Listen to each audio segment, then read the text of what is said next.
సంగారెడ్డి జిల్లా అందోల్ మండలం ఢాకూర్ గ్రామంలో పస్క పండుగ సందర్భంగా జరిగిన కార్యక్రమంలో పాల్గొన్న తెలంగాణ రాష్ట్ర వైద్య ఆరోగ్య శాఖ మరియు సైన్స్ అండ్ టెక్నాలజీ శాఖ మంత్రివర్యులు శ్రీ దామోదర్ రాజనరసింహ.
పాస్టర్ డేవిడ్ బాలరాజు గారి నాయకత్వంలో మిగతా పాస్టర్లు, Ashok pastor, Timothy pastor, Dilip pastor అందరు కలిసి ఈ పసక పండుగ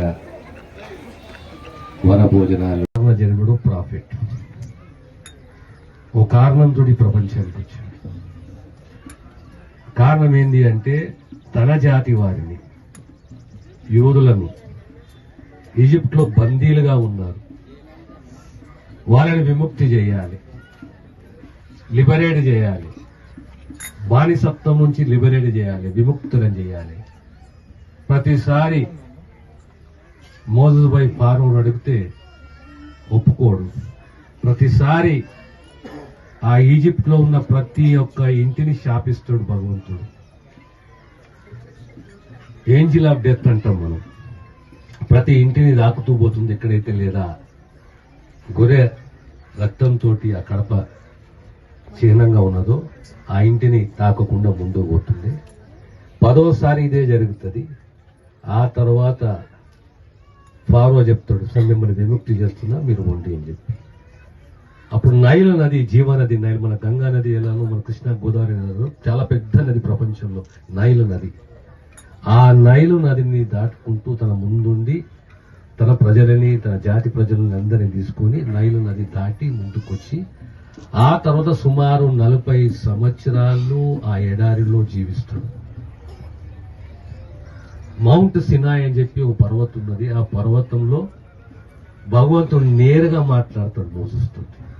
ఆ 10 కమాండ్మెంట్స్ ఇస్తాడు.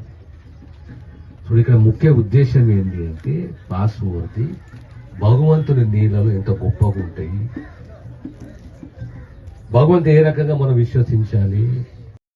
కృపను అనుగ్రహించి ఇంతవరకు మీరు అద్భుతమైన సందేశం ద్వారా మాతో మాట్లాడిన విధానం బట్టి వందనాలు.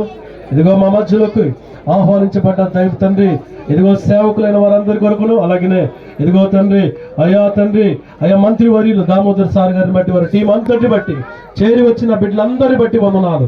యేసు నామములో ఇదిగో ఈ ప్రాంతంలో రక్షణ లేని వారు ఎవరైనా ఉంటే ఈ రాత్రి తండ్రి, ఈ రోజున తండ్రి నీవు రక్షకుడిగా గుర్తించి వారి ప్రతి పాపమును తండ్రి మీ రక్తంలో కడుక్కొని తండ్రి మీరే కృప చూపించాలని వారి విత్తన కానుకలను బట్టి వారందరూ కూడా సమృద్ధిగా దీవించవలసిందని కోరుతూ యేసు పరిశుద్ధ నామములో కొంచున్నాము తండ్రి. ఆమేన్.